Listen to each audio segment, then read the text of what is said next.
Hi everyone, my name is Maureen Green. I'm a licensed therapist, and today we're going to talk about communication skills at the request of one of the followers. Please continue to send those in. Those are very helpful starters for conversation. In the beginning of the video, I'll spend a few minutes on discussing how to be an effective initiator for important conversations. And at the end of the video, I will touch on briefly how to be an effective listener for very important conversations. And for the sake of, to keep the video short, I'm just going to speak on interpersonal relationships, so not like work relationship, although these skills can very much apply across the board anywhere. So I want to start by laying out sort of the preparation phase before an important conversation needs to take place. A lot of times we're very reactive when we're hurt or when something is going on in our life. We want to really change that and talk about it right there. We don't have the tolerance to sit with the discomfort and figure things out before we jump into problem resolution or conversation. So I'm going to encourage you to step number one, really reflect on what's going on inside of me. What is the problem? And if you can't figure that out independently, talk to some wise people in your life. Reach out to a counselor. And really get some clarity before you start talking. A lot of us talk about a major issue without really spending time figuring things out. So it ends up being very long-winded and as if we're thinking as we're talking, and the person loses interest in listening. So number one, spend some time. Figure out what is actually the root of this issue, because you can only choose one topic to discuss at a time. We cannot do 5 things at once. It's too overwhelming for the listener and it doesn't work. It's not effective. So pick one specific issue, identify how did I contribute to this issue? What was my part in it? Even if my part was 10% and the other person's part was, 90, I want to still come forward with, my 10%. And acknowledge that. That takes courage. It's transparency. It is being self-aware to be able to start with your contribution to the problematic situation. All right, so let's say we've done all of that. The next step would be to ask your partner, can I talk to you about something that's really important? Now, I want you to be in good headspace to hear some difficult things. So are you ready and can I talk to you? And let's say you get a no. You have to respect that. But you also can hold people accountable by saying, okay, I understand you can't do it now. When can we do it? Can we do it tomorrow? Can I do it later on tonight?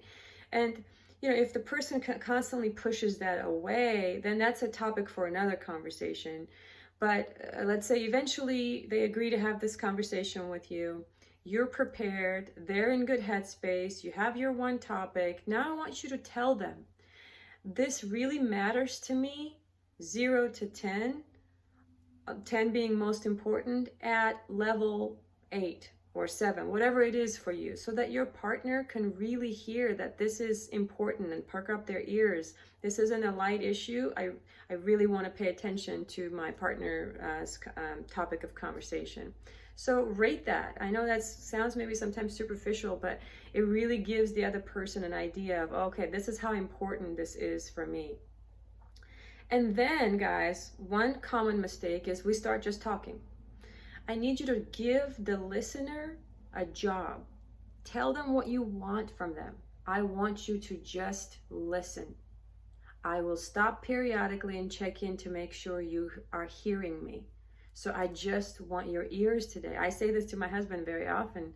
When we talk, it's like, I just want you to hear me. I just want your ears. I don't want your mouth. Right now, I just want you to hear me. And then he knows. And it's a lot easier now because, okay, I know I could save my opinion for later on. Listener often feels like, well, I'm not going to get heard and I'm not going to have, I don't get a chance to say anything. Yes, you can, just not today. Tomorrow will be your turn. Today, one topic, one difficult conversation per day. please make that rule in your household, because then no one gets to celebrate feeling heard. It just shifts gears, and it's like, oh, now I have to sit here and do this with you. And I can't even enjoy the fact that you heard me and you understood me. So don't do it back to back, okay? Listeners, reassure yourself that you'll be heard just on another day. You don't have to speak your opinion about this right now unless you're being directly asked.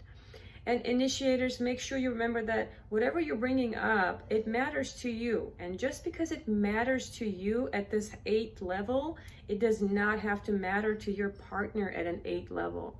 Your priority might be higher than your partner's. It doesn't mean you're worth less in their eyes or they love you less. It just means that you're two different people and you have two different ways of looking at a situation, and things matter differently to people. So don't take that personally. Don't go in your mind to those spin-offs from our own childhood upbringing, like, well, if you loved me enough, then you would, and if I mattered to you, then you know, don't go there, okay? Check those at the door. All right, so now they know the rate, how important this is. You've chosen everything. You begin the conversation, begin to have a job. You share what you want to share. I want you to stop periodically, maybe like at every paragraph, maybe about 4 sentences, and say, does that make sense? Can you tell me what you're getting from me? And just stop and let them reflect. And then the listener can say, did I get that right? Then you can say, yes, I think you got it. Or actually you missed this part. It gives people an idea and a sense that they are being understood and heard when you stop. It's very overwhelming to just go on for 15 minutes and not even give the listener an opportunity to reflect back or see if they're even understanding. It's really hard to hear that also, especially if it's critique. If you're telling someone, you're doing this to me, you're doing that, I can't believe this, then you did that.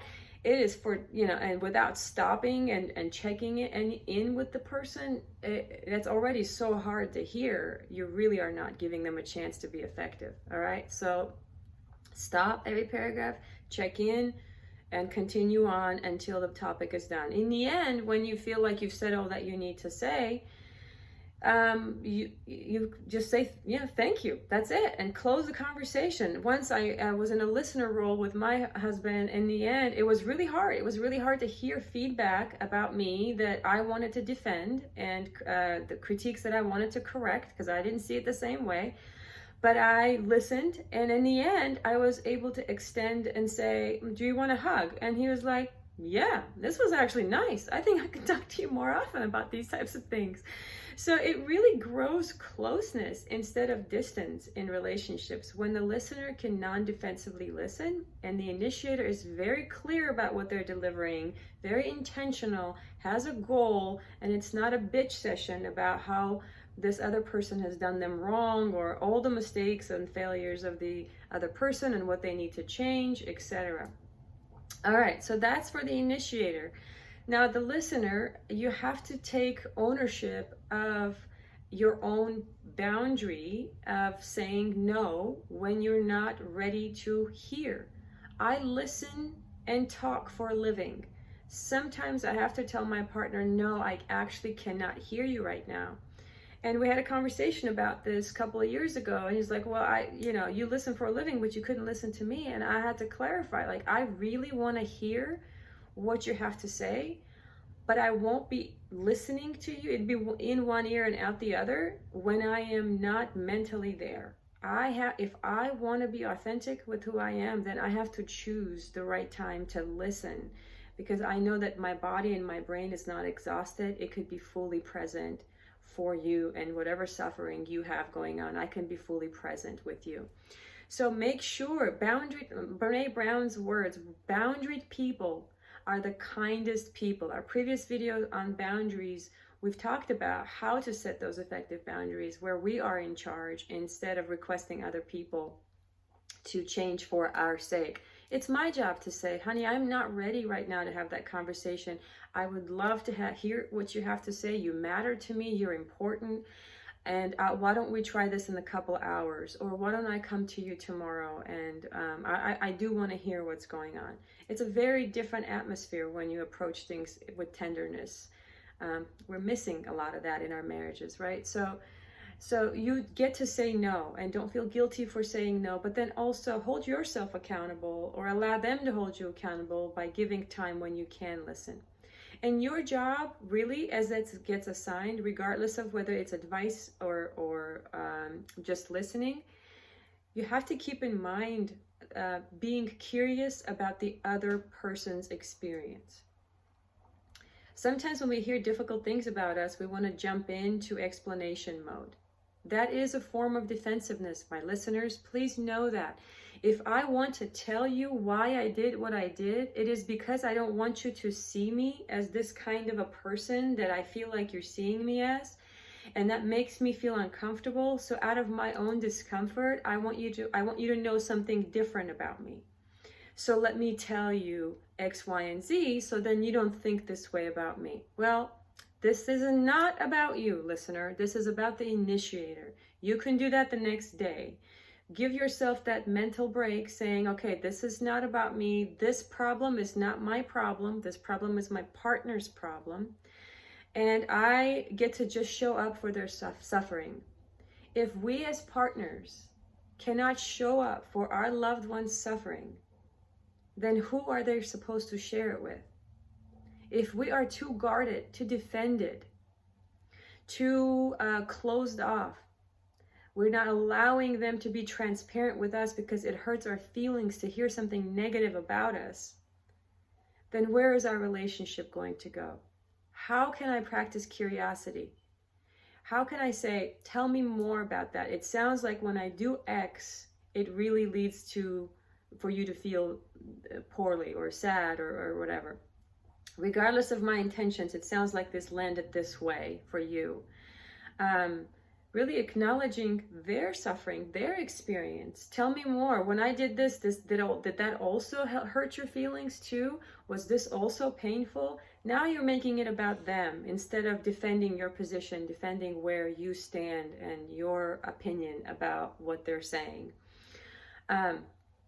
All right, so listener's job number one, don't make it about you. Make sure you know that you're ready to hear this difficult thing because it's very hard. And as a therapist, when I'm hearing it from the people that love me the most, it's hard to do. It's a difficult practice to be non-defensive, non-explanatory, and just kind of like receive their suffering. I remind myself it is an honor for me to hold space for your suffering. And you get to have your suffering, and I will cause suffering no matter how much I work hard not to bring any pain to anyone. We are imperfect humans and we're going to cause suffering. So if I can accept that inside of me, then I am less defensive, less guarded, and less explanatory about the thing that they're proposing that we did that caused them pain. I can actually say, you know what? I hear you. I see that. That's, of course, even though I didn't intend it that way, I could see that has landed created a lot of suffering in you when I did X, Y, and Z. Tell me more. I think as listeners also, we feel like we have to apologize, and sometimes we don't feel like we've done anything wrong. Please, you don't have to apologize. You just have to see a different perspective from your partner's or your child's side. It just has to be a different viewpoint. Just because you can see somebody's point of view does not mean you agree with it. It doesn't mean you're wrong, they're right. But oftentimes that's what it feels like. So check yourself. This isn't about a battle of rights and wrongs, because no one wins. No one wins. And in our situation, what we want to do is leave a legacy with those that leave our presence. And think about this, if you want a deeply connected, transparent, vulnerable relationship, then you have to create space for that. You have to make sure that you have safety, that people can come to you and share their inner, deepest thoughts and fears and frustrations. That includes with you too. But if I can't hear it, and I'm saying we don't have good communication skills, what I'm going to say, it's most of the time, it's not communication skills. Most of the time, it's poor listening skills. It's poor ability to tolerate the discomfort of the feedback that I am getting. So if I can take charge of that and say, this isn't about me, but I get to hold this space for this person that I love, who's suffering because of their perception of my actions, and I get to take care of them. I get to honor their story. I don't have to agree. Tomorrow I'll have my turn. Then it allows for safety in relationships. It's an invitation. Often women say, well, my partner doesn't talk to me, or men too. It's not it's not trying to be sexist here, but it's oftentimes women who want to talk more and men who don't want to talk as much. That's pretty typical, although it could be reversed as well. So ask yourself, well, am I actually a good receiver of feedback? And do I have a role to contribute to the lack of safety? And I don't mean physical safety, although that could exist too, but that's not the topic today. But does it feel effective when people talk to me? Can I hear hard truths and not argue and debate and just be fully present with the hard truth, especially if it's about me? Can I not add to the situation or take away from the situation? So once you're aware of your own ability to tolerate critique as a listener, then you can begin to improve your communication skills and the dynamics between the two of you. But communication skills begin and end with listening. If you don't have the ability to listen well, you're not going to have healthy communication skills. I hope this was helpful. I know this is a longer video, but I'm trying to cover a whole lot in there. It's not a full presentation on communication skills, so please give me feedback if this is helpful. Go to my YouTube channel and subscribe, and I hope you can make use of this. Thank you so much for your following and all of the feedback I'm getting. Have a good one, and happy holiday season, everybody. Take care.